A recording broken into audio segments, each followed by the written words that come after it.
Hello, friends. I'm Kush Khandelwal, and this is Ageless Athlete. A few years ago, I started asking questions that would not leave me alone. Why do some people keep pushing mentally, physically, spiritually long after others burn out or break down? What does it really mean to age well when you still crave movement, meaning, and mastery? This show is my search for answers. Each week, I talk to elite athletes, everyday adventurers, and pioneering researchers who are stretching the limits of what's possible across age, injury, illness, and self doubt. You will hear hard won lessons, untold stories, and science backed strategies for building a body and mindset that lasts. For those of us joining for the first time, welcome to the show. For the rest, thank you for joining us again. Time is our most valuable asset, and I deeply appreciate you giving me your time today.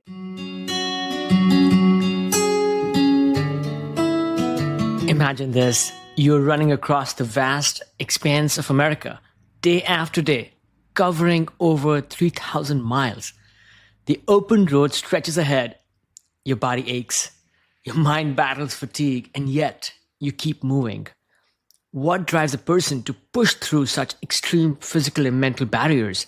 What does it feel like to endure miles of heat, pain, and exhaustion on this kind of journey?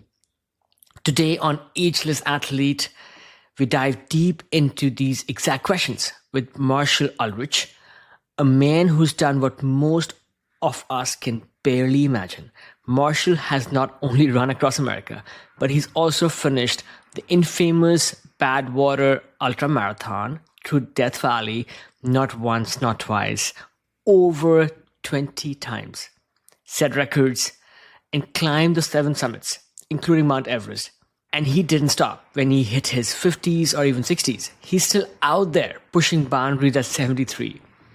But this conversation goes beyond the miles. Marshall shares some incredible insights into the mental and spiritual side of endurance. He talks about moments where pain becomes so overwhelming that he learned to disown his body, and even describes an extraordinary out-of-body experience while running through the desert, a state of mind where he felt like he was watching himself run from above. We also explore how pain and suffering, rather than being obstacles, are tools that Marshall has learned to work with, helping him push past perceived limits. He discusses the beauty of solitude, the spiritual awakening of running under starry skies in the desert, and how embracing discomfort can unlock parts of yourself you never knew existed. Marshall's story is amazing. Thank you for joining me on Ageless Athlete Podcast. This is your host, Kush Khandelwal. Excited to bring you another great episode this week. Get ready, because this conversation is packed with wisdom from one of the most extraordinary endurance athletes alive today. Here we go. I had some banana bread in the lovely city of Evergreen, Colorado. That's right here in the United States. It's up in the mountains at about 7,400 feet. So I always like places with a little bit of altitude and a drier climate. So, it's perfect here, and it's probably 65, 70 degrees.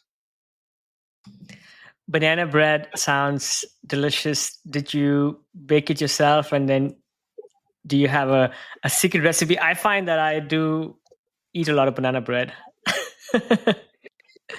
Yeah, so to answer that, I have, cooked it myself, but Heather, my wife, has developed quite a good recipe, and I like a lot of walnuts and stuff in it. Plus, it's got sort of a crumbly crust on it. So it's a little bit different, but she's got it fine-tuned to my taste, which I appreciate greatly. Sounds delicious. I like to add walnuts, and I've also started adding cacao powder to make it chocolatey. Sure, of course. No, I got it. I've even been known to throw chocolate chips in there. Exactly. I feel like you can do so much with just a basic banana bread, right? You can really tailor it to your your preference. And your choice of residence seems apt, given that being able to live in altitude probably has allowed you over the years to train with the rarefied atmosphere that allows for, let's say, better training, greater output. Sounds like it was a conscious choice, perhaps, to live where you do. Yes, it was. And we originally, this is about 20 years ago, we moved up to what is called St. Mary's Glacier, which is about 20 miles from here. So it's in Idaho Springs. It's very close. And we moved down out of altitude because that was at 10,400 feet. I would use that as a training ground to train people because the glacier has snow on it year round. So I could train people to go up into the mountains, right in my backyard. But my wife had a series of headaches and things like that kept reoccurring, and we determined that it was because of the altitude. So we moved down 3,000 feet to about 7,400. So anyhow, that suits us a little bit better. But you're absolutely right. I had moved to altitude intentionally because I liked the drier climate, and also I had access to the mountains right in my backyard. I have spent, I should say, a fair amount of time at altitudes over 10,000 feet, with climbing and hiking trips. But the idea of living year round at that altitude sounds a little bit daunting for perhaps some of the reasons that your wife also couldn't get acclimated. Taking a step back, though, Marsh, please tell us, who are you and what do you do? Going way back, I started a business in Fort Morgan, Colorado, which is out on the plains, and it was a rendering business. So what I do is I dispose of the cows that had passed away in these feedlots, and it was a packing plant basically that I started when I was 23 years old. So and what we did is we manufactured ingredients that go into dog food. What that is just basically beef. Still to this day, we sell to the canners, like Alpo Carnation, some of the bigger ones. So, that was my business. And, just to kind of dive into the history just a little bit, one of the reasons I got into running, because at 28 years old, and I actually addressed that in my first book, which is called Running on Empty. But it kind of delves into the story of my wife got cancer, my first wife, at 28 years old. At 30 years old, she passed away. But in the interim, those 2 years, my blood pressure had gone way up. And so I had to figure out a way to control it. And the doctor said, we can give you medication or you can try exercise. And I thought, well, I'm going to start running.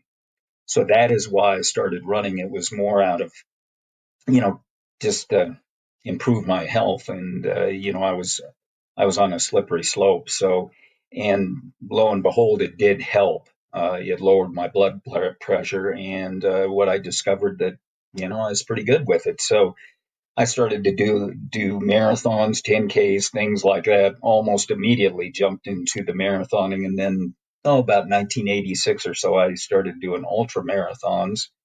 And I've done, a variety of those all over the world. And the other thing I got into, just because I like a little bit of variety in my life, I'd always thought about doing some mountaineering. So I started dabbling in that and adventure racing, like the old eco challenges and raid Gauloises that were, multi-day, multi-team type stuff, and you've probably seen some of those aired on TV. Like the world's toughest race was the last one we did was in Fiji. That was in 2019. And that's one of Mark Burnett, the guy who does, Survivor and stuff like that. That's his ballywig. That's how he got his start. So, I've sort of graduated into more disciplines, and that's always kept things fresh other than just, doing the running exclusively. So, that's kind of a quick brushstroke of, some of my history, a short version of it.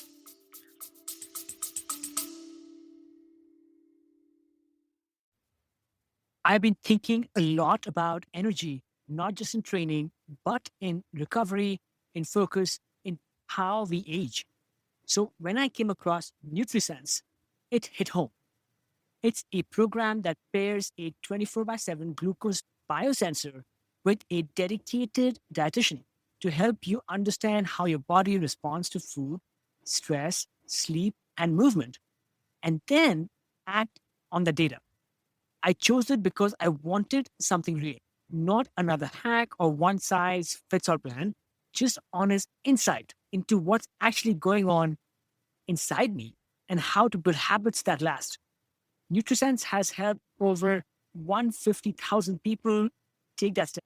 And if you want to try it, you can get 33% off your first month with code ageless15 at nutrisense.io. Again, that's nutrisense.io, code ageless15. You can also find this information on the show notes for this episode.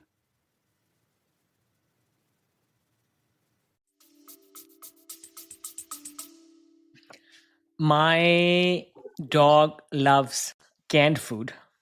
I feed him dry kibble, but I have to mix in some wet dog canned food.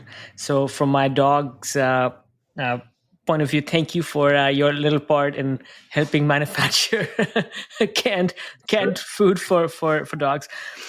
You grew up in farm, Marshall. So I did read your most recent book, and it's fascinating.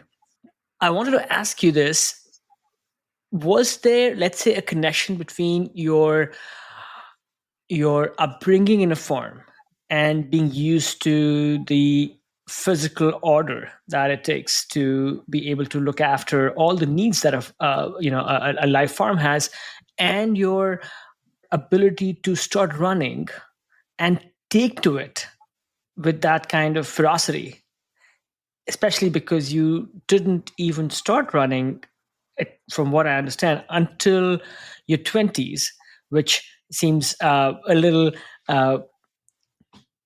different than so many of the world's best athletes begin their foray into the sport way early in their lives.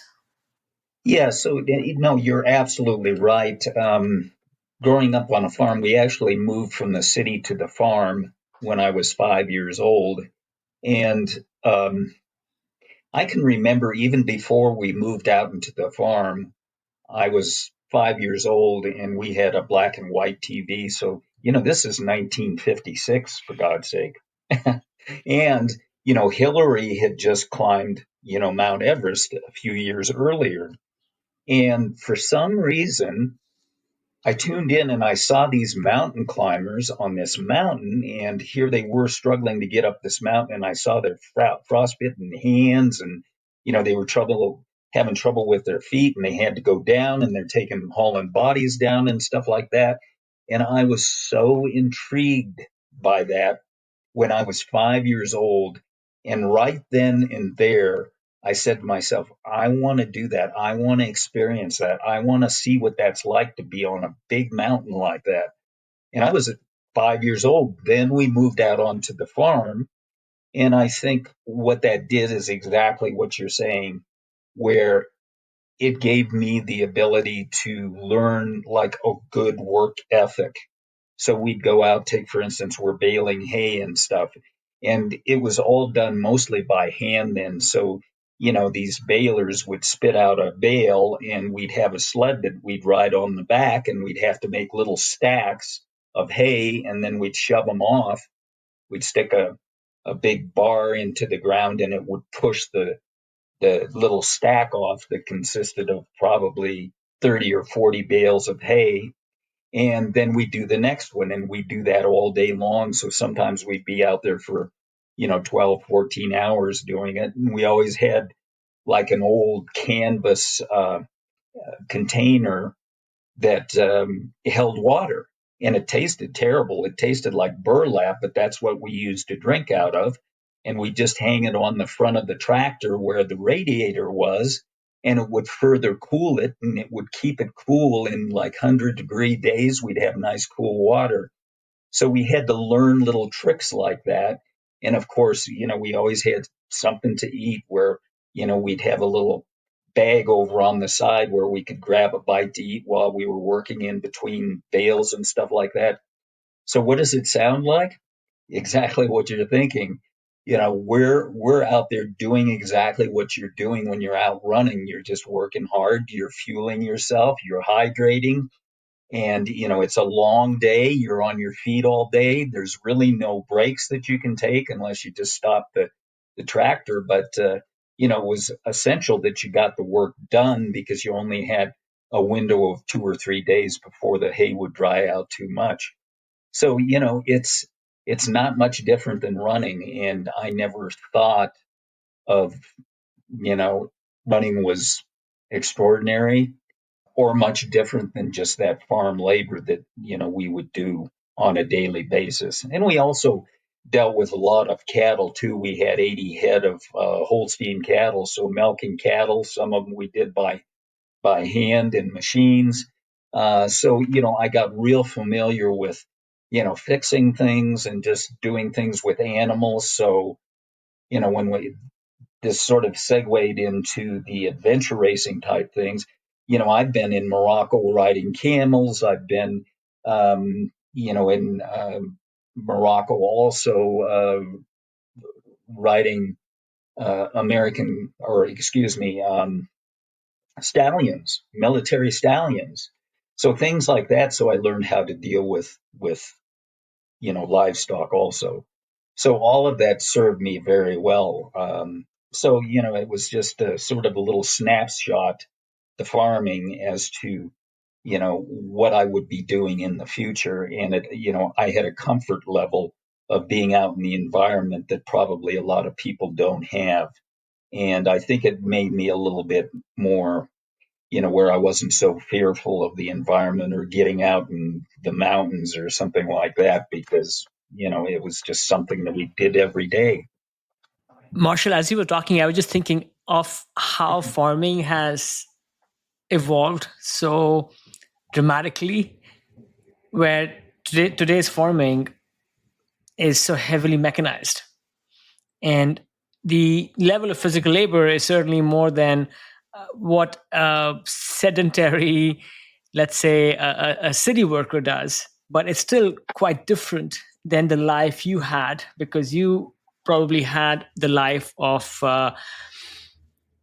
somebody growing up in a farm where you were up on your feet and you were working hard physically, but also exercising creativity and industry in looking after all the different things that your farm required you to. And I am sensing perhaps that once you left home and you started your own business, perhaps you had developed this appetite for day-long physical endurance that maybe needed an outlet. And once you started running, you poured your heart and soul into it.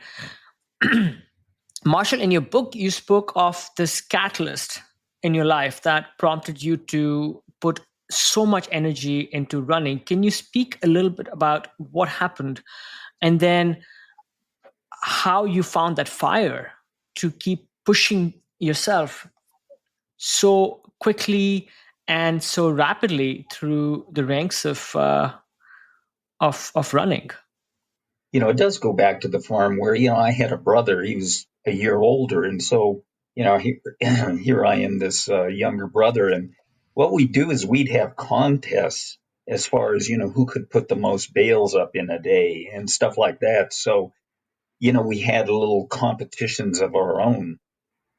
I don't know if I was so much into the competition. Of course, I always enjoyed, there are times when I could win a race and things like that, or I've set records and so on and so forth. But I never thought too much about that. But I just enjoyed being out in the environment. So I think at an early age, that's what it taught me. I started driving a tractor when I was 10 years old. So more was expected of us, than what you would, I don't want to say that kids are coddled or anything. There's sort of a progression that is kind of a little bit slower where, you don't give kids so much responsibility.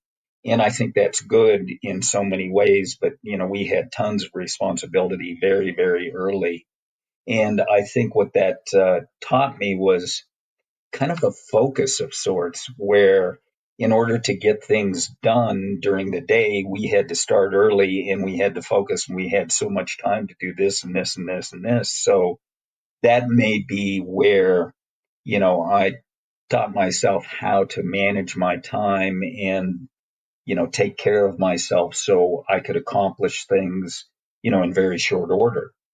So, being out there running and just going down the road and putting one foot in front of the other, it sort of equated to the same type of situation where I thought to myself, if I do this, I can shave off a few minutes, and I would pay attention to my body too. Take, for instance, out of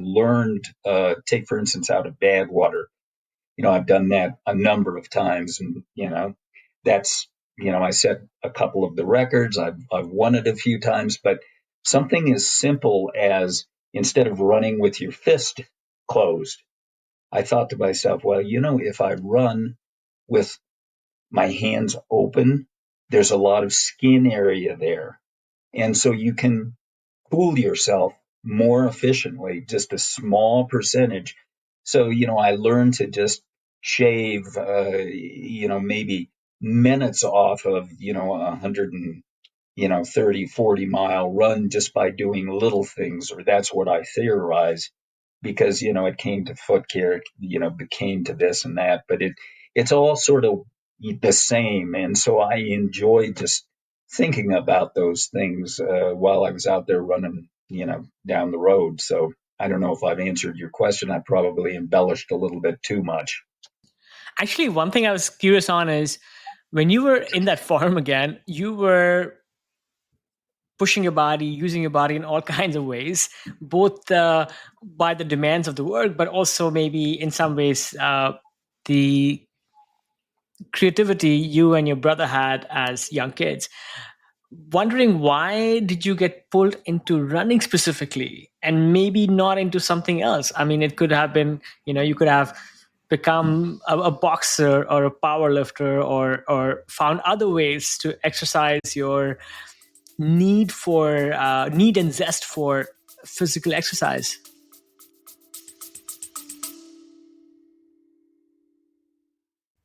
Friends, it means a lot that you're here. I pour a ton of heart into the show. The research, the interviews, the editing, it's all me, trying to share stories that matter. If Ageless Athlete has ever made you feel seen, inspired you, or just kept you company on a long drive, or better, over a run or a bike ride, I would be so grateful if you considered supporting it. Even a small amount helps keep it going, helps keep bringing the show to you for free. You can chip in at buymeacoffee.com slash ageless athlete. Again, buymeacoffee.com slash ageless athlete. You can find the link on the show notes as well. Thank you for listening and for being part of this. Yeah, and I think why I chose running is, you're absolutely right. Running was so simplistic. It's you know, I only had so many hours in the day. So, I didn't have time to go out and go to a gym. I didn't have time to, do anything else but concentrate on, getting my exercise in or whatever. And, as I had mentioned, I was talking about my wife, and I had, a job that was very demanding, and I was building the job when I was, the business when I was 28 years old. So I really had to manage my time well. In fact, so much so that I never had any time to watch TV. So all of these old shows and things that were on TV back in the 80s and 90s, I never even saw them. I didn't have time for them. So running was essential to me, not only for my health, but I could fit that in my schedule where I could put on a pair of shoes, go out for, Mm. an hour run at any time during the day or night. So the gym didn't have to be open, this didn't have to, these circumstances. It's not equipment intensive. So, the beauty of it is the simplicity of it. I have to agree with that. The simplicity and maybe even the efficiency of running is certainly so addictive. I am taking a break from running myself as I try to heal my injured knees, but I certainly miss that time in my life when I could maybe just leave my home before a flight and quickly get in a 30-minute rapid workout and come back, and you're right, all you need is a pair of running shoes. So that part is certainly incredible. Actually, one thing that struck me when you were speaking earlier about being mesmerized by the first ascent of Mount Everest. I am a few years younger than you are, so so they climbed Mount Everest a little bit before I was born, but I also grew up in the shadow of the Himalayas in India, and the idea of climbing, those towering mount peaks was probably was a big part of my fascination with the mountains, and why I wanted to also become, let's say, a better athlete, so one day I could go and climb some of those big peaks myself. Was that perhaps also part of your fascination and your, let's say, goal setting and drive to become a good runner at that time, so you could then at some point aspire to climb Mount Everest yourself, which you did? You went and climbed Mount Everest.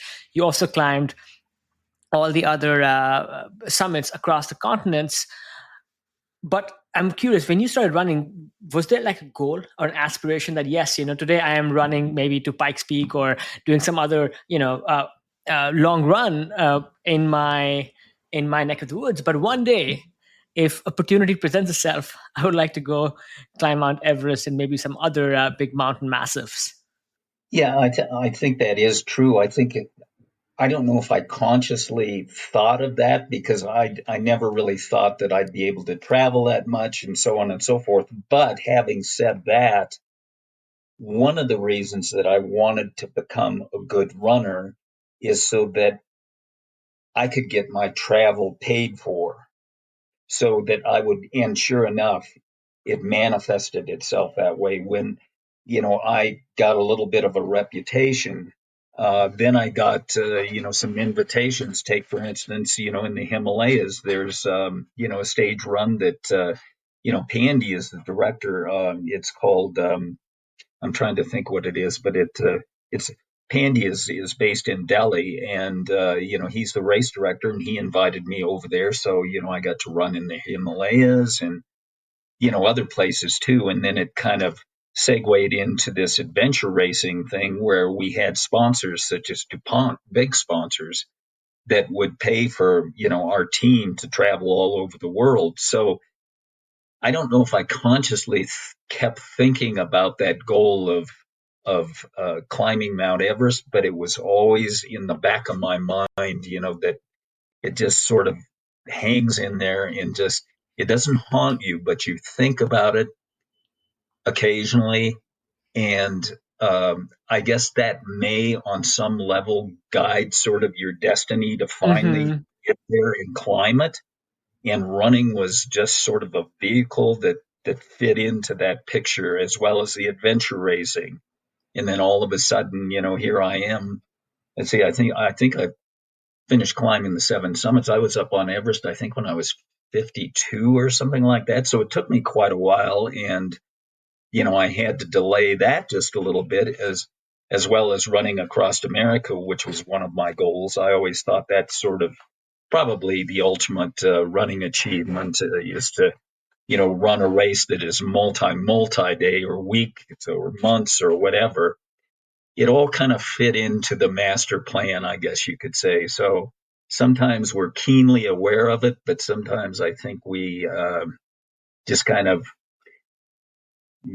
stay on that journey that guides us that direction. And we don't really know that we're going to get there, but eventually when we do, we kind of look back and it's like, oh my gosh, I can't believe that all happened. But I think if we're all persistent, and we do have that goal in mind, even though we may have thought about it years and years and years ago, if we really want it that badly, we're going to achieve it eventually. Goals are perhaps so fundamental to our lives as humans. Those daily, short term, or maybe like some longer term goals are important. But I feel it's so vital to have that like grand, audacious goal, which is lurking somewhere in the deep recesses of our imagination, that maybe keeps subliminally guiding us in our day-to-day action. It's yeah, one might I mean, you probably were not thinking about climbing Mount Everest or those 8 summits every day when you went for a run, but maybe somehow it was helping you eke out that little extra bit of performance because you knew that maybe sometime down the line, a decade or two, you would need to be ready whenever that opportunity presented itself, and it did. Marshall, when did you actually, let's say, burst into public consciousness? I am aware of, let's say, some of your more landmark achievements. Running across America, it seems so mind-boggling that it takes a little while to even wrap one's head around it. Was that one of your more noteworthy, let's say, feats that maybe allowed you to get sponsors, helped you carve a name for yourself? Or were there things that you did before that which were just as impressive timeline wise? When did that happen versus when did some of your Badwater runs happen, or were these happening across? So maybe just a quick timeline of like some of your uh, feats that you're more proud of. Basically started running. This was, 1978. And then I jumped into ultramarathoning in 1986. And then I, heard about Badwater. At that time, there was only a dozen people that were even running it, if at that. So that was about 1990. The first year I went out, I finished second in that, and Tommy Possert, finished first. And then I set my goals on, I wanted to run a certain time, and I did run that time, even a little bit faster. It was sub 30 hours, but Tom Possert, ran it faster. So I thought to myself, I've got to kind of fine tune what I'm thinking. I want to run it not only to run a better time, but I want to run it to where, I'll actually win it. So that's kind of what I set my sights on. And then, one of the fellas that was crewing for me early on, he, branding, everybody says about, they talk about branding and things like that. Well, that was sort of a key word or whatever that came about right about in, the late 80s or 90s, where people would brand themselves some way. And I can remember Scott Weber, who was crewing for me. He said, why don't you make this Badwater thing? Why don't you make that part of your branding? And of course, I'm saying, what the hell is branding? So anyhow, I thought about that, and I enjoyed running out in the desert. So the next year I won it, and then I won it two more times, and there were two of those times when I actually, set the record and then improved upon it the next year. And then I came back and won it in 1987 or something like that, and just kept doing it and doing it over and over and again to where, I had accumulated 20 finishes, and then I kept doing it outside of the window where I would do these sort of creative things like, can you actually run across the desert that 146 miles to the top of Whitney and carry everything from the start to the finish, including all your water, which was essentially 22 gallons of water, I had calculated. I did this with a buddy, which was sometime later, where we did a circumnavigation where we buried over 30 caches and did the perimeter of Death Valley, which was probably the most dangerous thing that I've done, even more dangerous than the Everest for sure. So, that timeline just kept pushing itself. And, I started creating all sorts of goofy little things like people take, for instance, at Leadville, the Leadville 100. I'm sure you've probably heard about that. And, there was the Pikes Peak Marathon. And so people, they used to joke about, oh, they're on the same weekend. Ha ha, why don't you go out and do them both? And I thought to myself, that's a great idea. So, of course, I was the first to do that. It was on the same weekend. So I started Leadville, finished it, and I finished well with it. I think I had to run like 22 hours or something so I could get down to Pikes Peak, be at the starting line, which was on Sunday, and finish that on the same weekend. So, I was constantly trying to show people that they could do more. They could always do more. And to try and, like with the solo, be creative, do things that other people aren't doing. You don't have to always go to, a race and this and that to prove yourself, if you will. Just be a little bit creative. And that sort of fits in with having fun. And it's more of a challenge. And so, I just sort of thrived on that. So there was a period of 12 or 13 years when I would just try and go out, make it one of my missions to do something that nobody else had done, nobody else had even thought about. So, and there's guys that are doing that, even as we speak. But lo and behold, it always sort of puzzled me, because then sometimes these guys would call me up and they said, I'm gonna go out and try and break your record. And, that could be for the Pikes Peak Marathon and, Leadville, or it could be, I was out there, I did a, Let's stick with sorry. I was just going to say, let's stick with Badwater for a second. You have this history and this record of accomplishments with the Badwater race. It's an iconic race. As I was reading your fascinating book, it took me back to my own visit to Death Valley a few years ago. My friend Karen and I, over Thanksgiving, we took our road bikes and we did some cycling around this really fascinating part of the California landscape. The race is incredible, right? So, in your words, if you can describe what the Badwater race is about, and also what was your fascination with this particular race, because you have, like you said, you have been able to add on to the core race with some of your own creative tangents. You talked about the circumnavigation of the race. Then you also talked about something which to me sounds absolutely incredulous. You did this Badwater quad. So you went up and down the race course. How would you describe the race to a layman? Because I can just visualize in my head, you and your pack of runners just running across Death Valley all the way up to Mount Whitney. So I can visualize that. But for somebody who's not been to those places, how would you describe what you were doing out there? It's 135 miles to the portals, but like all 20 of my finishes of the official race that stopped at the 135, I continued on. So I always did the entire 146. So, for those people who don't know what that is, you go from minus 200, and I think it's 85 feet to the top of Mount Whitney, which is 14,505 or something like that.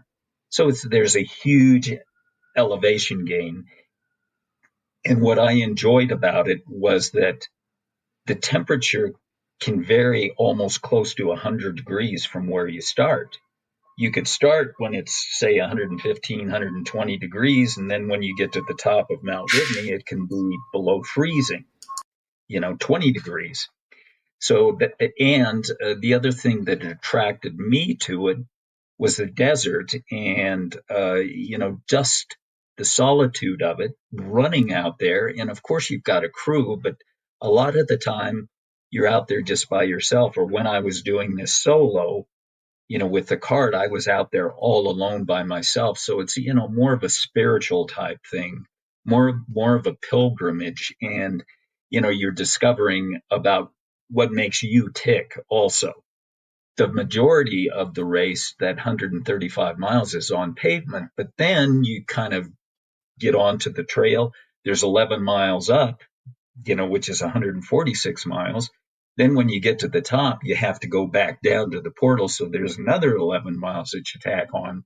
I enjoyed that. I enjoyed the variety of the terrain. I enjoyed the variety of the temperature, you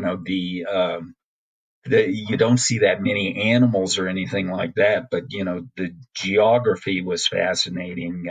You go from different types of vegetation, and the other thing that is very attractive about it is that is one of the few places that is really dark skies. So I mean, you get out there, halfway into the race, and you get up on some of these passes and stuff, and you can see all the stars are out. It's just, unbelievable.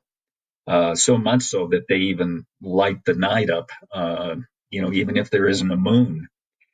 So, it's more, I think, of a spiritual awakening. And, of course, people talk about the heat and they talk about the cold and elevation and how tough it is.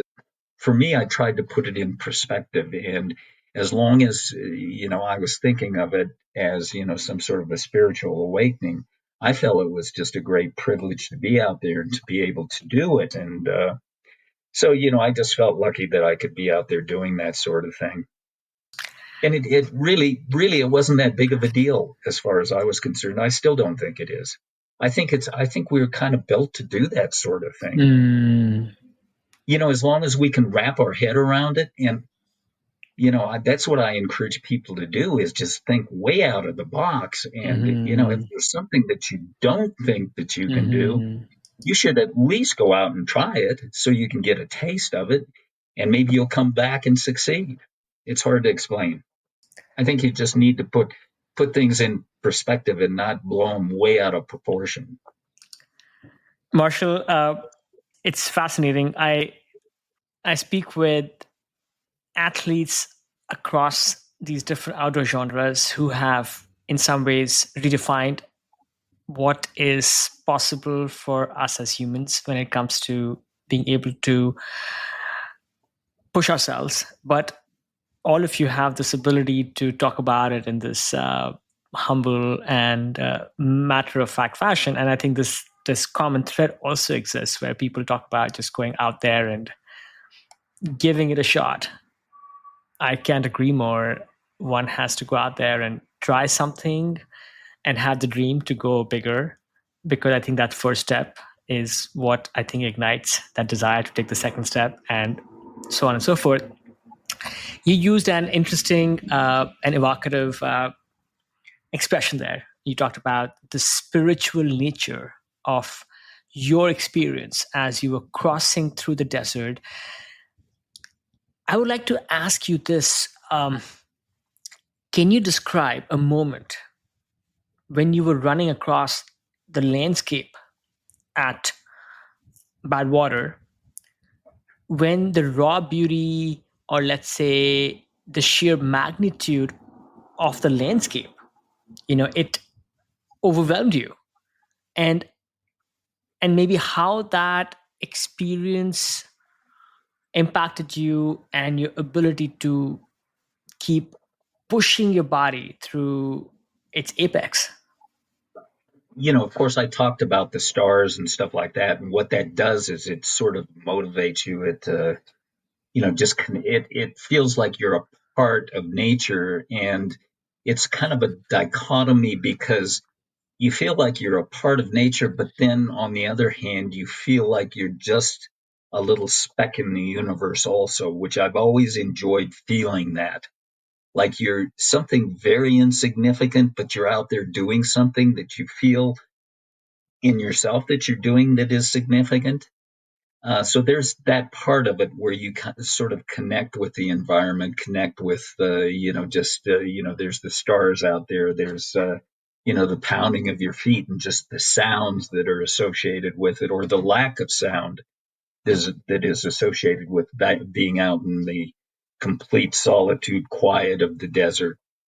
There's one instance that I had or experience that I had out in Badwater, and let's see, I'm trying to think. I was actually being I was actually being crewed, and it was during the race. I'm trying to think back, but it was between starting the race and about 30-40 miles into it. The sun had set in front of me, and I was running toward Mount Whitney. And I can remember running during the night, and it got to the point where I was so mesmerized, almost disconnected with my own body, to where I actually experienced, and this is going to sound just really weird, and I'll kind of qualify this later in my explanation, but I had an out of body experience, and honest to God, this happened. And, about 30 miles into it, I see that sun go down in front of me. And it seemed like it was a matter of 10 or 15 minutes. And, my crew was going in and out, giving me water, doing stuff. They disappear in the distance. So I had an awareness of that, but it was secondary. But I was flying over myself, watching myself run, and I was running effortlessly. And the sun comes up behind me. I'm 50 miles down the road, and it's almost like I couldn't even figure out how I got there because the night had disappeared. And that whole time, it was more of, talk about a spiritual experience. It was just more of an out of body experience. So that happened, and I don't think I've ever so deeply connected with myself and the environment and that relationship where the two of them exist in that same space until, do you know who Janos Kouros is? Who is, he holds all these magnificent records for 48 hours. He's a Greek, and, he still holds world records, multiple world records. He came to Boulder, and I had the privilege of going to breakfast with him. And I was talking to him, and I said, Janos, because this guy's, he's cut out of a way different mold than a lot of people. A lot of his records still exist, ultra records, like 6-day type things, 600 and I can't even remember, 40, 50 miles, whatever. But I asked him about that. I said, this is going to sound, just like I said to you, really corny. And I said, I was out in the desert. I told him the same story that I just told you. And you know what he said? He said, you know what? It happens all the time to me. And I said, you got to be kidding me. He said, no, you know how I get there? And I said, no, don't you tell me. He said, you just have to squeeze everything out of you until there's nothing left. And then you get into this space where you can go there. So this guy does it regularly, or did it regularly. And it's always puzzled me how he could do that. And I'm not sure he could explain it other than what he just told me. You just have to kind of get outside of yourself and you could do more. Mm. And the one thing I noticed, because I went back and I looked at some of his times and his pace, and you could see right when that happened, because he'd start running faster, 100 miles down the road or whatever, he'd start running faster. It was fascinating to have this conversation, and he's the only other person that I've has acknowledged that. So anyhow, yeah, that's kind of my story. But it was, quite extraordinary. And what I kept doing was going out to Badwater to see if I could duplicate that, and I never could. I've crossed the valley now 31 times, and I've never been able to do it again. It was like a fleeting moment. Wow, Marshall, you were describing your otherworldly experience, and I was getting goosebumps. And yeah, I was going to ask you if being able to, let's say, tap into almost the supernatural in a way, if that has been, if that is more ephemeral, or you've been able to tap that into as a reliable strategy to helping you push through some of these extreme limits of what's possible. I have sometimes found that I don't know about being able to observe my body from afar, but I know that I've gotten, let's say, a kind of a second wind, to use a more mainstream expression. I've also been heavily fatigued through, let's say, a long, long, long climbing day, but sometimes connecting with nature and connecting with the elements around me and connecting with my level of extreme fatigue allows me to find just that extra boost and maybe even magic to helping push through. I'm curious, do you find that a lot of us out there who are living on our day to day are able to find actually let me rephrase that. I find that a lot of us out there are not able to find those rare but moments of pure magic. And I feel that maybe a lot of us are also leaving much on the table when we push ourselves physically, whether it's running or doing something else in the outdoors. Are there any strategies that you have found or you have advised people on how they can also just get just that extra bit of juice from ourselves on being able to push through those situations when one is combating what one might think is extreme fatigue, or that moment where one is like, oh my god, I cannot put another step forward, but somehow you have been able to do that. Yeah, that's a really good question, and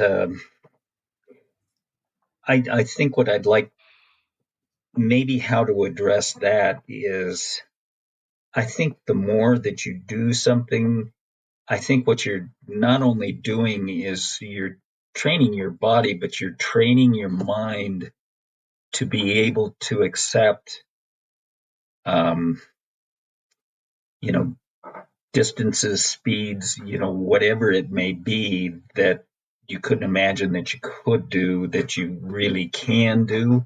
It's just that, you keep training yourself. And when you're training yourself, you're convincing yourself that you can do more and more and more and more. Which is, I guess, the way I'd like to put it is like, you find that other gear. So when you get in the moment where you may be really down or something, of course, my strategy always was to think, I just need to get down the road another 15 minutes or so, and it's going to be a completely different game. And sometimes there's such an elation when you get through that, to where it allows you to keep pushing beyond that and even doing it more succinctly, better, faster, whatever.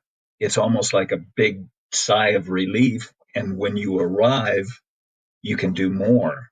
So I don't know if that's a good way to put it or not, but it's just kind of finding that other gear, but it's kind of getting through, grinding those gears for, trying to get into that gear. I don't know exactly how to put it, but I think you have to make, I think you have to be comfortable in your mind to where you can be comfortable being uncomfortable. I don't know how else to say it.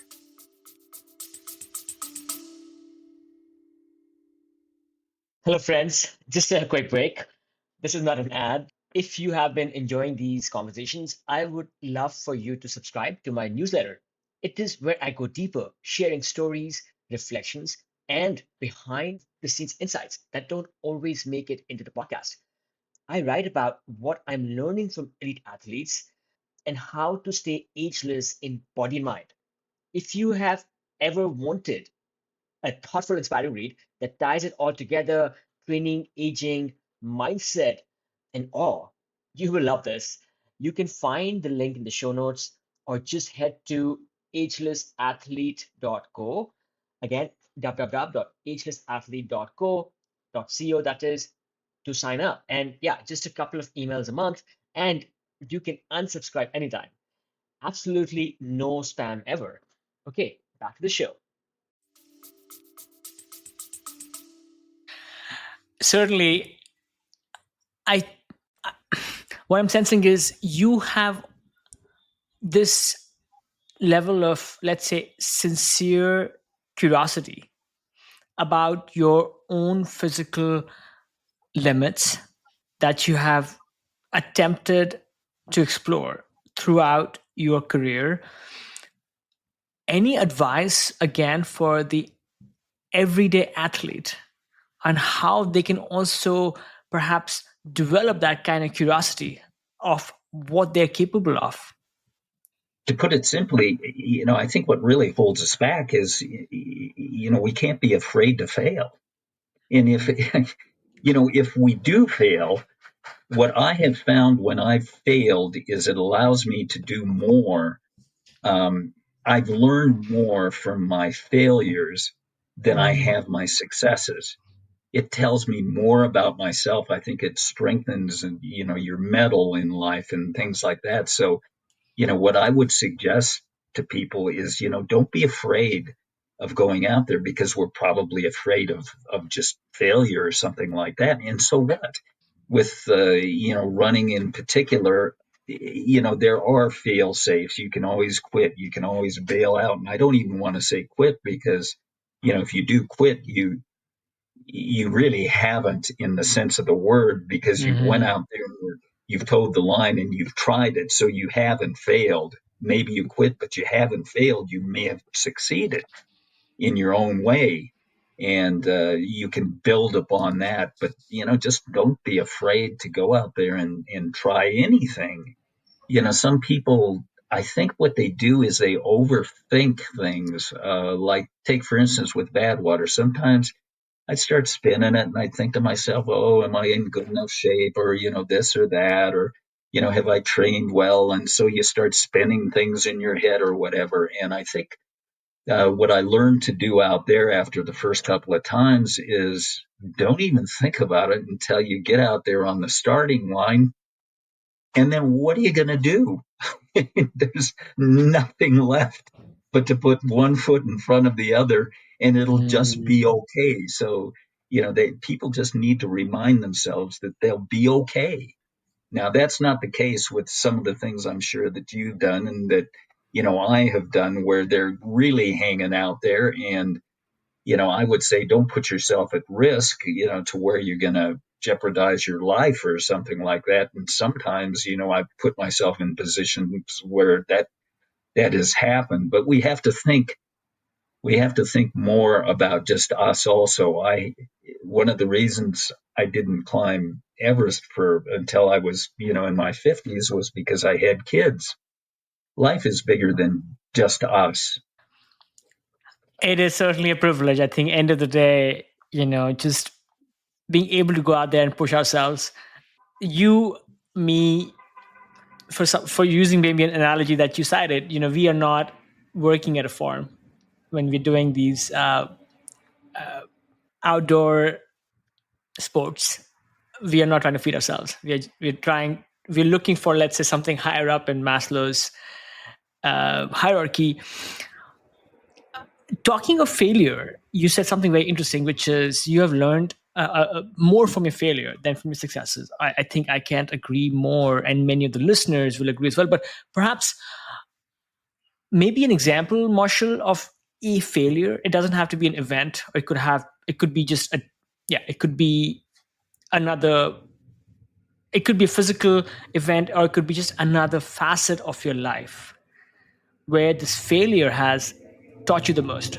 My children, I've got three kids. They're all grown up, of course. Some are, approaching 50 years old, and the youngest, I think, is in her mid 30s. On some level, I think to myself, I've failed them because when I was out doing some of these things and leaving them alone, and sometimes putting myself at risk, which I discussed before. So I would look at that as a failure of sorts. But the good news is that it's not too late. And now they're having grandchildren, and it's an opportunity for me to prove myself again, or improve upon what I didn't do, but connect with them. So, we have opportunities in our life all along, and it could be, very physical things. It could be connecting with our family, which are more of an improvement for everybody's mental state. So, that's one of the failures, that I think back, I should have been, spending more time, paying more attention to them. Well, now's my opportunity. So, I can redeem myself. Certainly. Well, I mean, you have the humility to at least accept it, and the awareness that while pushing yourself and maybe using your gifts and your focus, taking that to its zenith, there's perhaps been an opportunity to add more balance now in these decades of your life. Another thing that you pointed to was about just risks that you took with yourself physically, right? Like when you were doing these events, sure, there wasn't the risk of, let's say, extreme death, perhaps. Perhaps with running, there wasn't. No, sorry, not extreme death, immediate death. But you were pushing past the boundaries of, let's say, pain and discomfort. And do you think what you did was correct? So, for example, you spoke of when you were running across America, which I think sometimes it's important to put things in perspective because it's so hard for people to grasp that. So, you were doing, let's say, the equivalent of 2 marathons plus every day for like 50 plus days, and you were running on the road a lot, which can be even more taxing on one's limbs. You experienced pain, and you went through some almost to the dark side of what you can endure. So I'm just curious, like, how far did you actually push yourself, and do you think you might have perhaps caused some irreversible damage by pushing that far?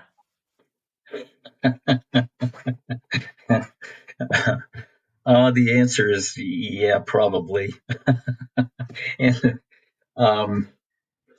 okay, so yeah, you had said, maybe it's a gift or whatever. You can push yourself beyond what other people can do, and so on and so forth. And this is addressing what you're saying. So the example that I would use, I got 1,200 miles, across the U.S. and 400 miles earlier, I started experiencing pain. I had a plantar fasciitis.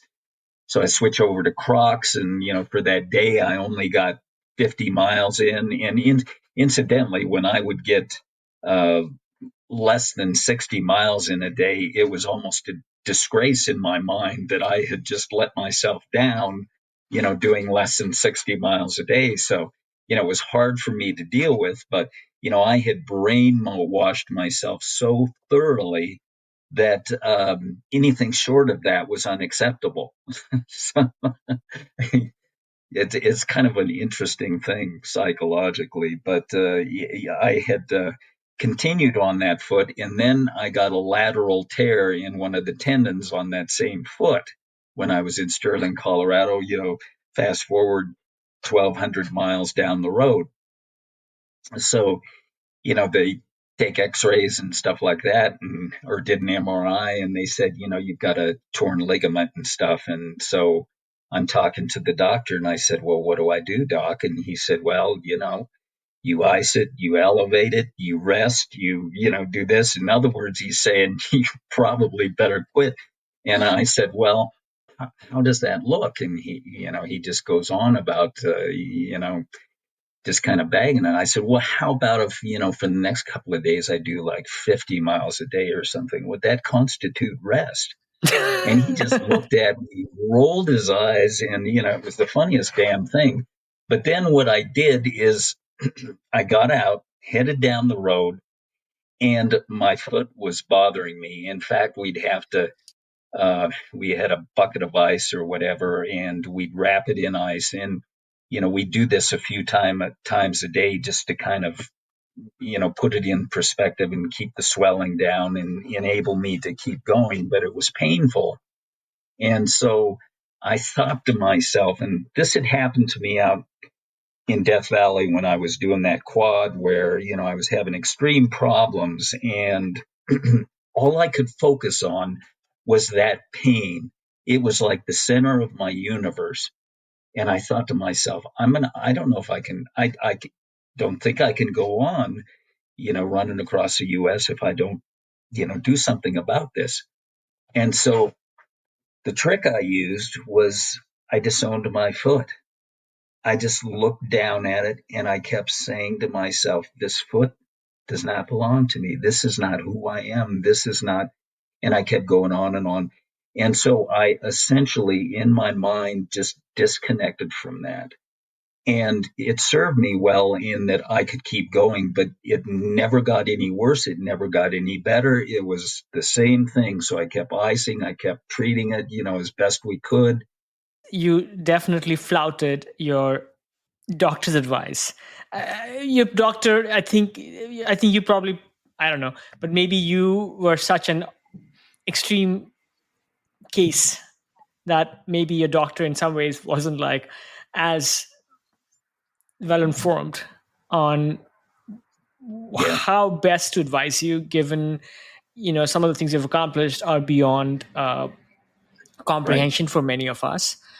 And then the second thing, which is very interesting, is the strategy that you developed of like dissociating with a part of your body. It sounds kind of nuts, but I think it's one of those, maybe you just have to be in that situation to follow it. I know that this has happened where I sometimes get cramps while I'm climbing, and it could be for all kinds of reasons, dehydration, or so when my fingers may not like close down on, let's say, a grip. And sometimes if I'm not able to finish a route, I'm high up somewhere in the Sierras, it can have some, like, let's say, serious consequences. So anyway, I have a way that I haven't been able to articulate it the way you have, but I think it's a way of just almost like a combination of ignoring and focusing on the task at hand, combined with some kind of like will that I find to just keep moving, and the hand will keep functioning, even though on one hand it feels like I can't close my hand, but at the same time I'm able to like somehow will it to keep functioning. So it can, maybe our bodies have a way, our mind and body have a way of like pushing beyond what seems possible and finding reserves, which don't seem rational when you try to talk about it, but somehow we are able to go to that point.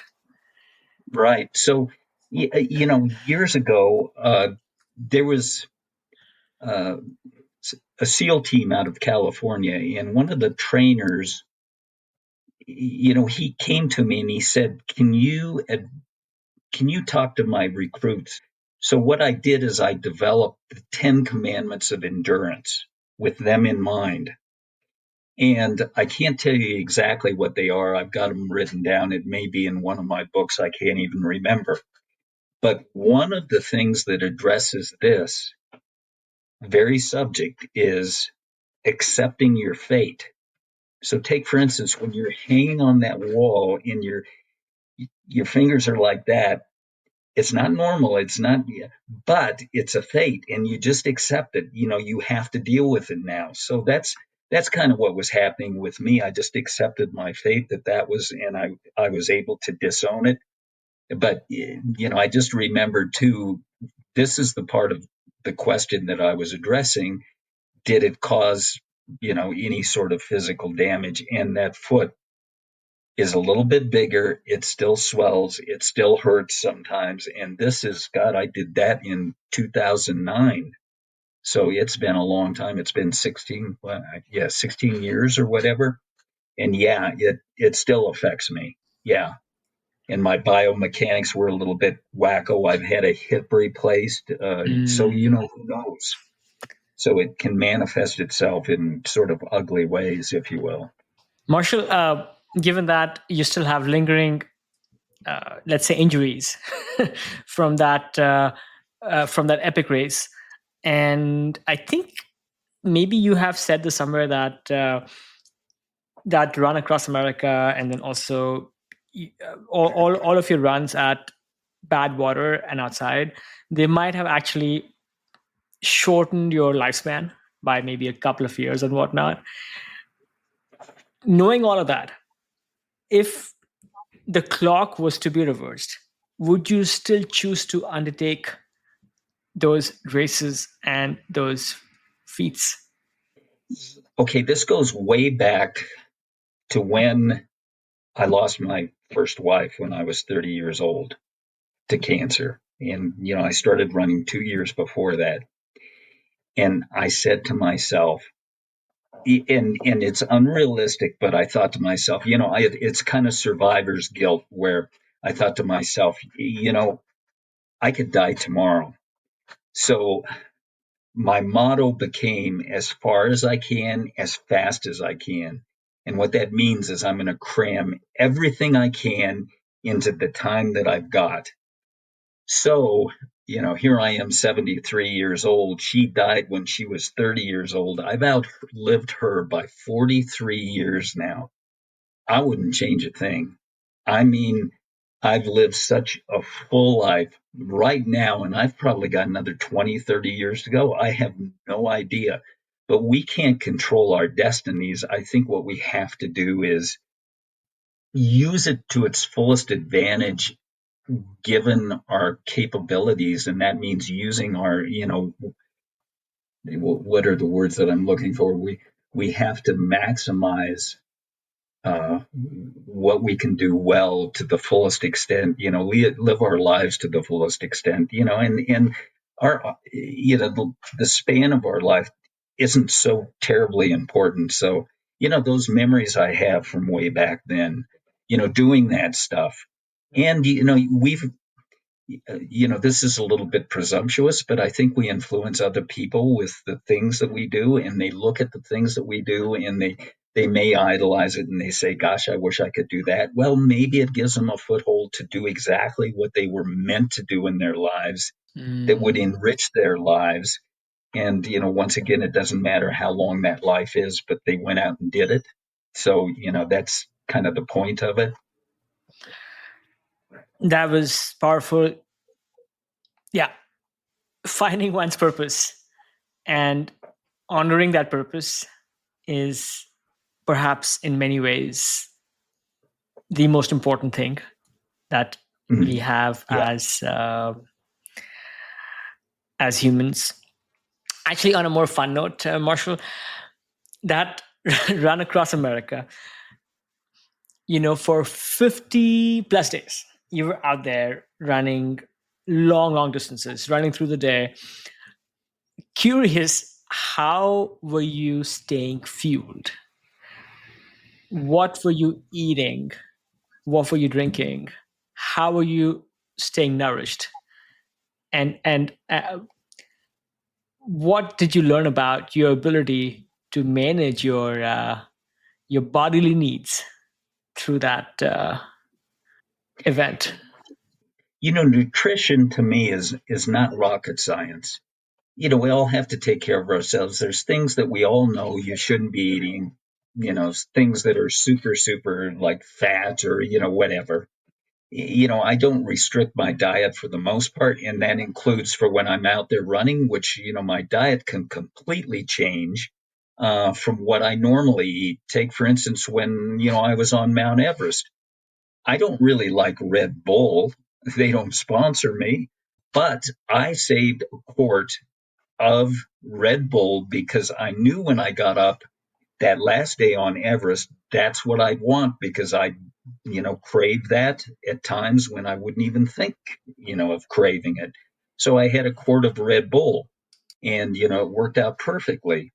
So running across America, the beauty was every mile or two, I could just eat a little handful of something. So they had all sorts of things that they would bring me out, and whether it be pizzas or whatever, it was just normal food.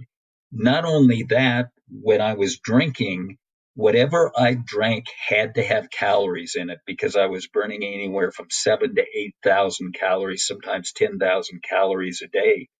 The first, I think, 6 days, I ran 70 miles a day. So, it takes a lot of calories. And so I was eating and drinking, like I was drinking juices, things like that. Sometimes, like in the morning, I'd start out with just eggs and bacon and, usually banana bread.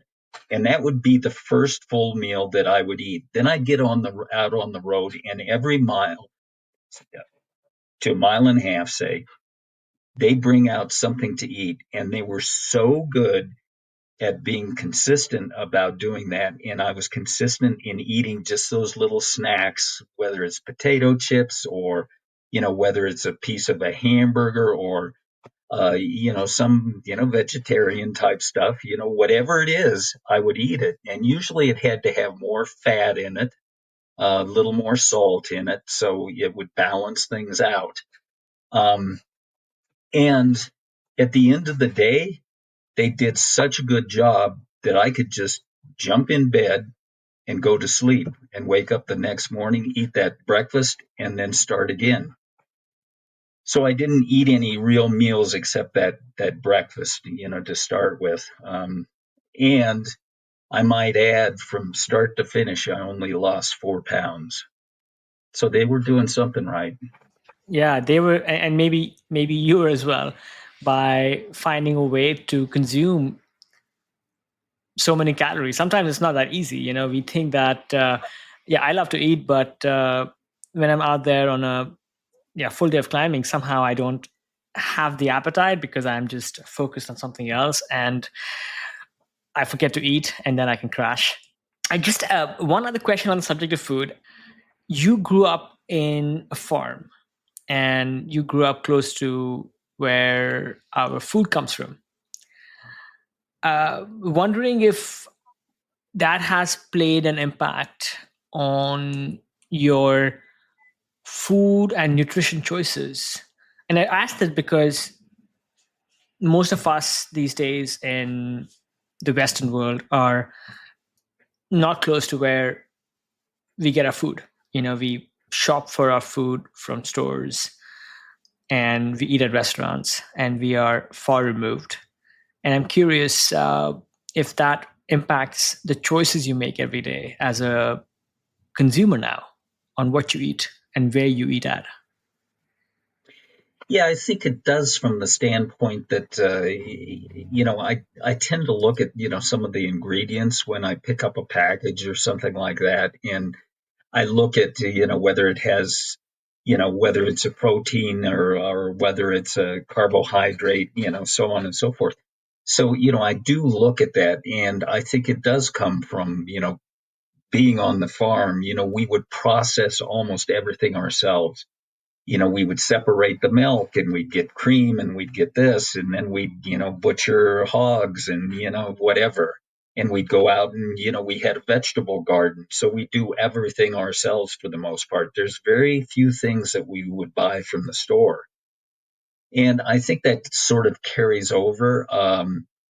And I think what it also does is it allows me to, I think a lot of the diets today, and I don't mean this in a bad way or anything, but I think with slick marketing, they can get us to buy and eat a lot of things maybe we shouldn't be eating or of no benefit.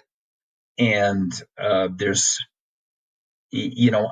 do look a lot at or listen to, scientists about, what is good for us and what is bad for us, and even vitamins and things like that. But if we're eating a well balanced diet like we did out on the farm, we weren't taking vitamins and stuff because we were getting everything that we needed, from our diet, and it served us well. And perhaps you have developed an intuitive sense of what your body needs. I get my blood tested, a couple times a year just to see what I'm deficient in. And I think the main thing that I am is usually always vitamin D. And I'm sure if I was out on a farm all day, then I probably would have gotten some sunlight and been able to not be deficient. What is a good source of vitamin D? I take vitamin D3 supplement. I started that about a year ago. That's what I do. And I got tested again recently, so I was no more deficient in vitamin D. So I feel good that I'm able to get past that. So what food is associated with vitamin D then, instead of like just a vitamin or something? I'm sure that there are foods out there. I probably shouldn't, opine top of my head, but I'm sure there are many foods. If I changed my nutrition intake and did some very specific things, I'm sure I could do that with food as well. Yeah, I used to, they do tests out at Badwater and stuff like that. And because of, the heat and everything, I'd always be a little bit low on magnesium. So I'd have to supplement myself with magnesium. And by the way, magnesium is not a soluble. So you have to be careful about how much of that you take. Now, calcium and magnesium and calcium work together, for the firing of the heart and the muscles and stuff like that. It helps them expand and contract muscles.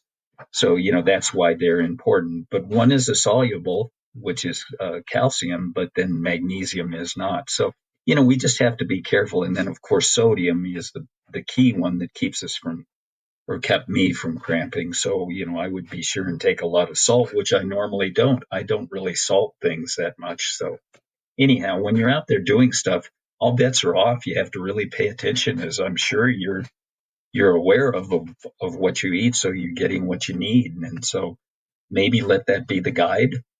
Marshall, getting back a little bit to some of your running performance and how it relates to aging, a lot of us are fascinated by the fact that you were out there doing some of these really big things in your 40s and your 50s, maybe even later.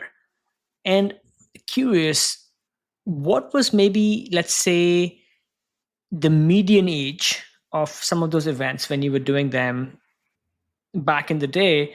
And then do you think that you surprised many people by being able to win some of these things and realize some of your records in those years? Yeah, I'm not sure I'm going to answer specifically, or I'm not sure I know exactly what you're getting at. But let me try to rephrase. I'll rephrase the question a little bit. Okay. What was, let's say, the median age of some of the events that you were participating in winning? And were you, let's say, around that, or were you older than the person next to you at, let's say, Badwater or Leadville or even the eco challenges?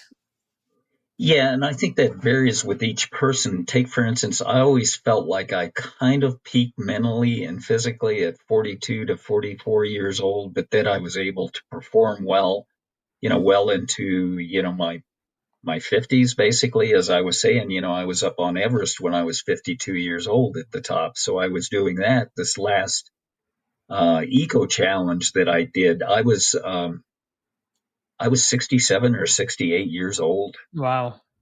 And, that's a 400 mile race.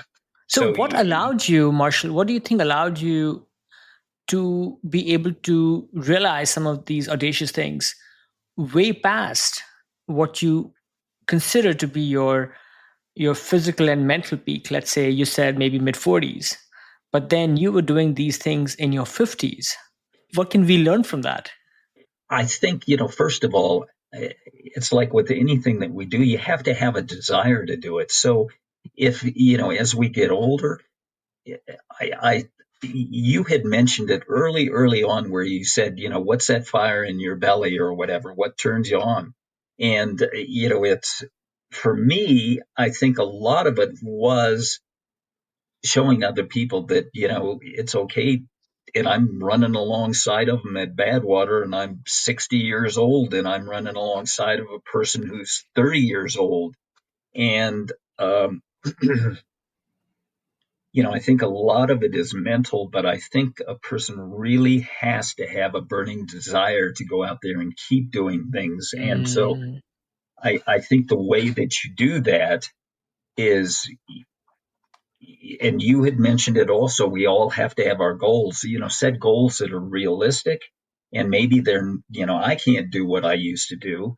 My pace is probably, 30 or 40% less than what it used to be, but I still have the desire to go out there. And for what reason, I'm saying, I'm not quite sure. I'm motivated. There's a good and a bad. I'm probably motivated in a good way in that I know it's going to keep me healthy and stuff like that. And I'm motivated to hang on to youth, so that's kind of the double-edged sword. I mhm. know I'm getting old and I'm not willing to accept that. So, I think everybody deals with age differently, but for me, it's, that's how I compartmentalize it. And take, for instance, I've had a couple of back surgeries, one about a year ago and one just a couple of weeks ago, where I have, stenosis, which, is clamping down on the nerves. And so my leg goes numb and stuff like that. So, and this kind of fits into where you were talking about, have I done things that where I've sustained injuries that are long term? Well, I think that farm life early on, I can remember injuring my back when I was 12 or 13 years old.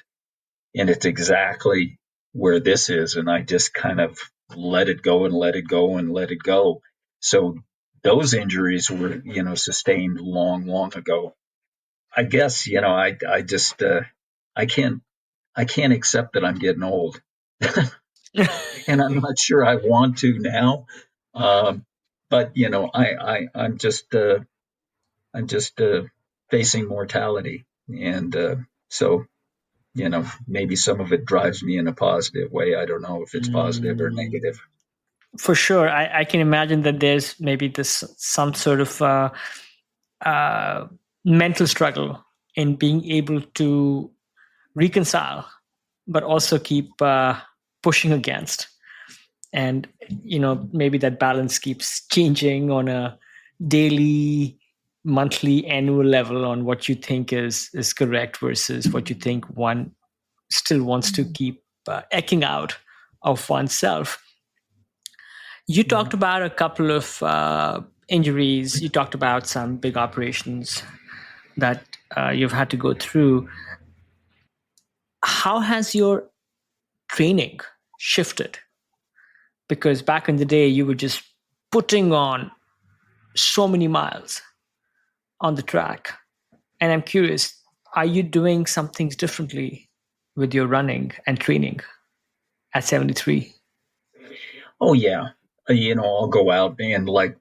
There's no reason, really good reason for me to go out and do a whole lot of speed work. Not that I ever did.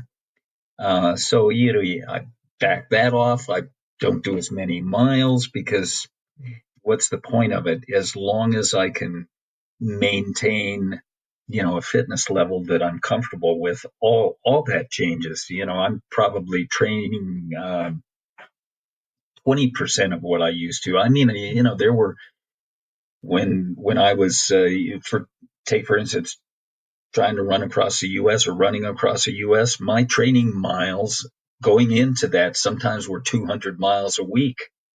There's no reason for me to, go out and do that. So when I say 20%, that can mean 10 or 20 miles a week.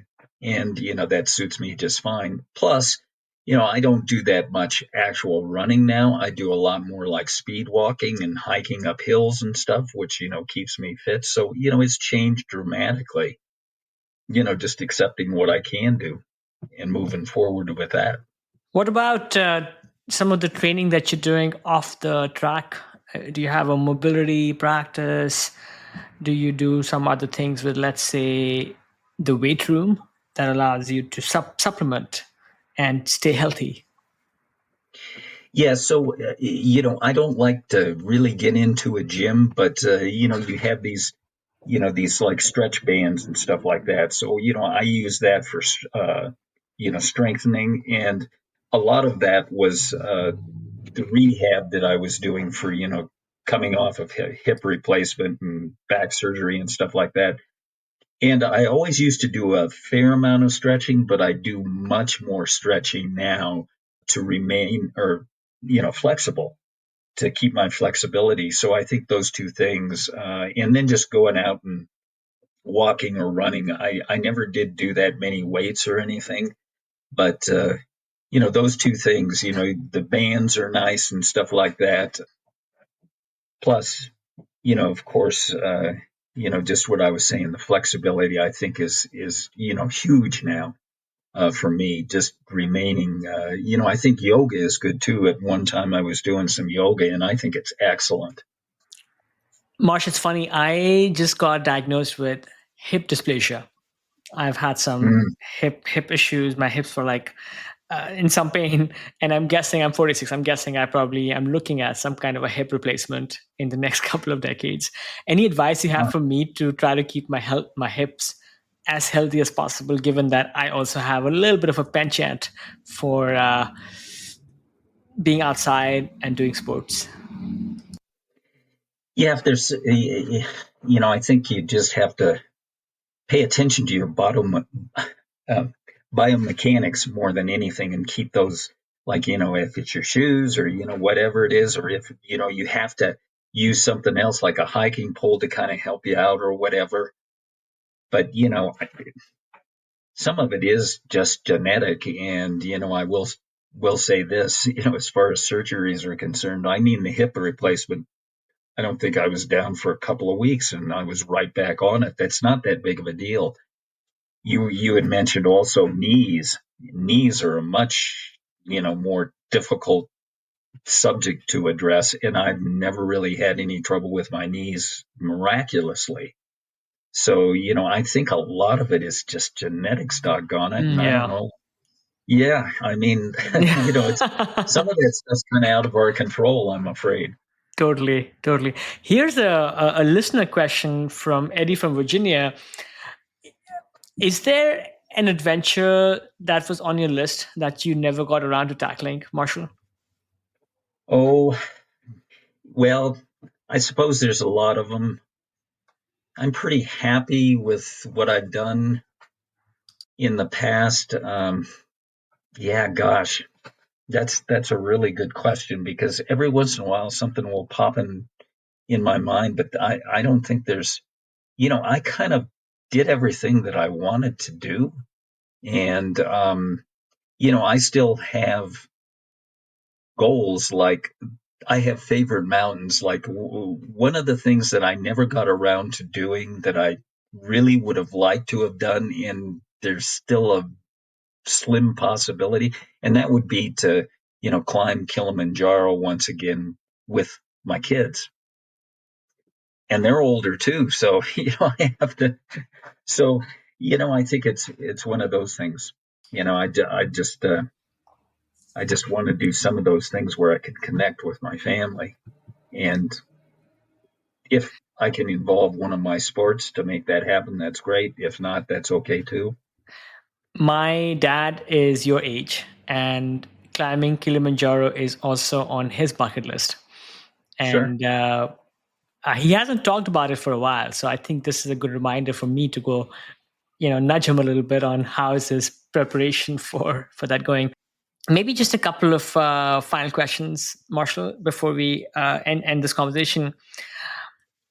What might be a significant habit or behavior in the last, let's say, 5 years that has most impacted your life? Wow. That's a good question because, when I lost my first wife, it was devastating, and I didn't know how to grieve, essentially. So I struggled for 20 years, and a lot of what I did with the running and stuff was to just, you know, I was kind of in a survival mode. And, Heather, who I'm married to now, we've been married 22 years. I mean, she helped me work through some of that stuff. So that was the most devastating, and everything else just kind of pales. But things happen in our lives. For me, I think just, having like the hip and the back and not, recovering exactly as I would like to have seen it, that's been hard for me because I've had to just back off, my activities. And, that doesn't always suit me very well. I'm just not a couch potato. So, that's probably been the toughest in the last 5 years, just having to deal with, mitigating medical things going on. Talking of medical things, one other thing that I wanted to ask you is you, I believe, witnessed a friend of yours going through mental illness. And I'm curious on what you learned about observing your friend going through that, on our ability as humans to withstand something so devastating, and the power of the outdoors and of the vitality that comes with exercise to be able to push through that kind of challenge.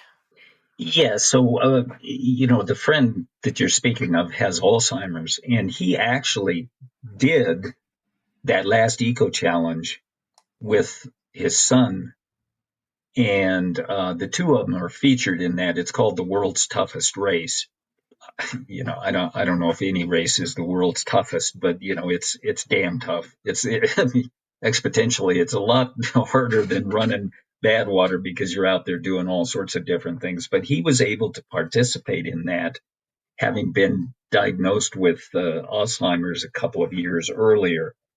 He's doing okay, but we lose a little bit of him every day. And you hit on something that is very important because initially they had told him that it was an aggressive type of Alzheimer's and that potentially he could only live 2 or 3 years. And here we are 6 years later. And part of that is his success at staying sharper for a longer period of time was, he would go out with other people. I would take him out, 2 or 3 times a week, and we would get out on trails that he was familiar with. And I believe it improved his life exponentially, so much. And in the book that I sent you, Both Feet on the Ground, that's the emphasis of the book, is to, put down the gadgets, get out.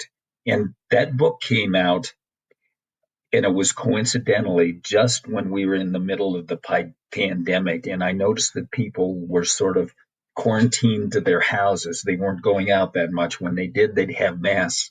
And I think getting outside was so incredibly healing for them. So, one of the things I say in that book is, if you can get outside, frequently and stay outside as long as you can. And that is, what heals the body, what mends the soul, and what makes us whole. Anyhow, I don't know if I've really addressed that, but it's kind of devastating for him because I did 8 of the eco challenges, and these are these 300-mile races. So we spent a lot of time together. These are, 7 to 10 day races. He was my best friend, and, just seeing, it's a big loss. And every day but what it does do is it points out how fragile and precious that life is. And that once again, we should make the most of it while we can, because we're all destined to die. I hate to put it so brutally, but that is the truth. A few years in, your friend is maybe proving the doctors wrong in a way as he continues to maybe push past his illness to some degree. Do you think being outside and continuing to indulge in sometimes things as audacious as eco challenges, do you think that can actually prolong his not just his lifespan but also his health span? No, absolutely. There's no question about it.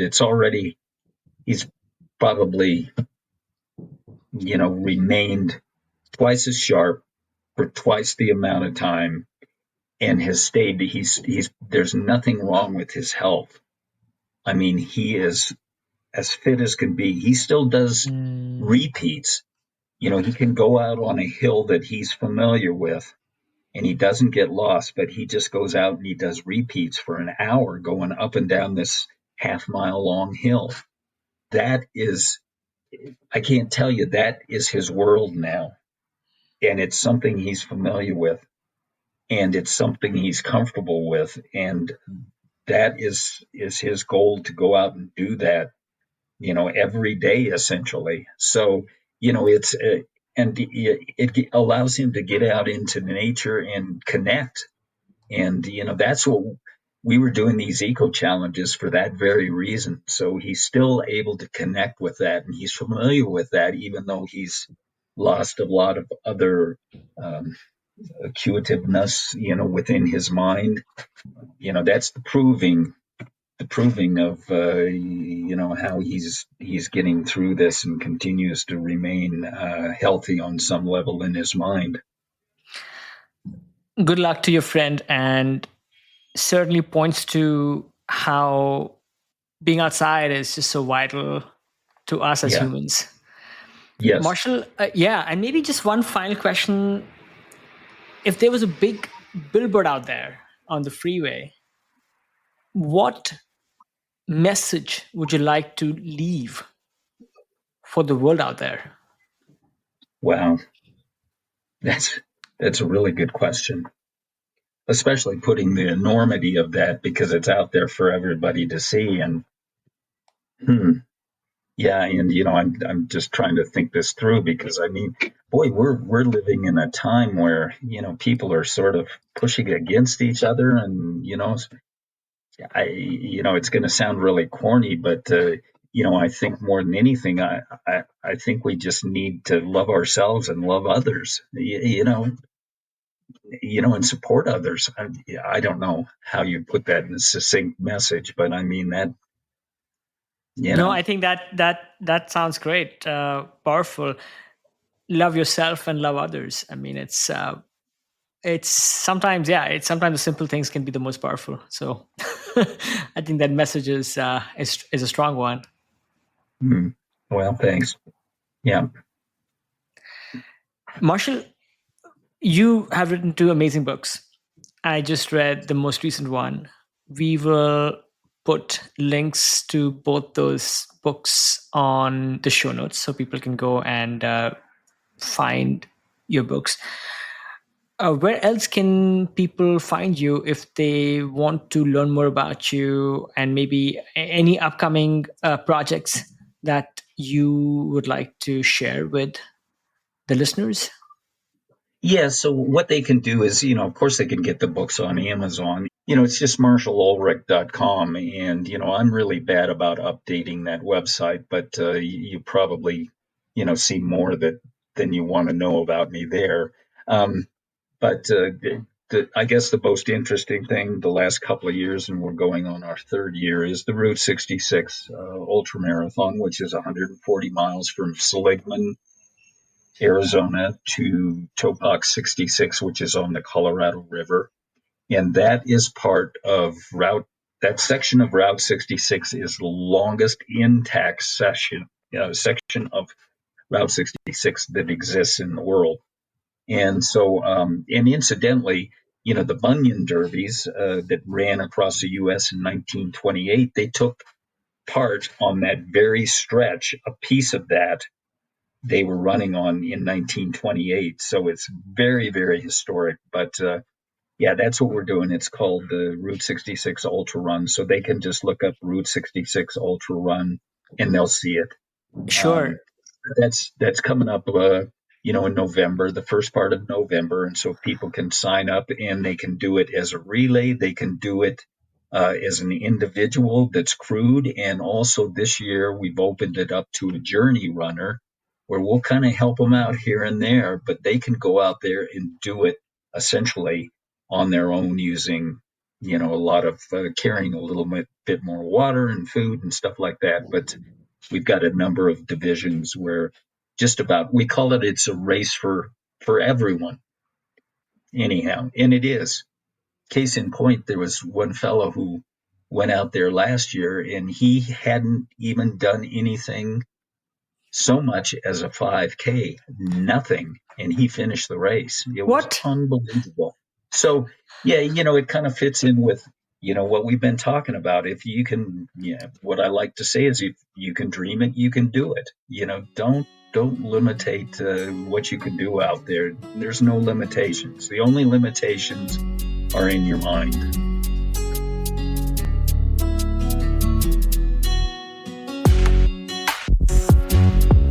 That's it, folks. Thanks for tuning in to this episode of the Ageless Athlete Podcast. I hope you enjoyed this show just as much as I enjoyed creating and producing it. Whether you are an athlete looking to push your limits or someone striving to maintain a healthy, active lifestyle as you age, there is always something new to learn. From Ageless Athlete, we bring you a fresh episode each and every week. If you liked what you heard, we would love it if you would take a moment to subscribe to the podcast so you never miss an update. And if you really liked what you heard, please leave us a review, crush those 5 stars on Spotify or Apple Podcasts or wherever else you listen to your podcasts. It helps us reach more people who are passionate about staying strong and resilient, no matter their age. Don't forget to visit our website and leave your email so I can send you occasional insights, stories, and tips to keep you inspired and motivated on your journey. You can also follow us on Instagram at Ageless Athlete Podcast and on YouTube at Ageless Athlete Podcast as well for even more great content. All of these links are available on the show notes for this episode. This show is entirely produced by me, Kush Khandelwal, based out of California with the help of my trusted adventure pup Roger. Until next time, keep challenging yourself. Keep pushing those limits. Stay mentally and physically fit. Continue doing what you love to do. And my friends, stay ageless.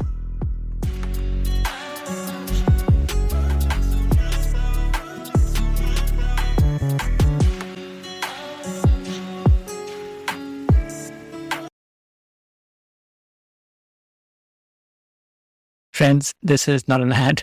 This is just a quick message to those amongst us who are listening to Ageless Athlete Podcast for the first time. I would love it if you would hit subscribe and follow on your favorite podcast app, whether it's Apple Podcasts or Spotify or Stitcher or Overcast or what have you. We bring you stories and routines and other inspiration from elites in the world of the best outdoor sports. In each episode, you will find how these athletes stay connected to the outdoors, maintain peak performance, and continue to thrive as they age.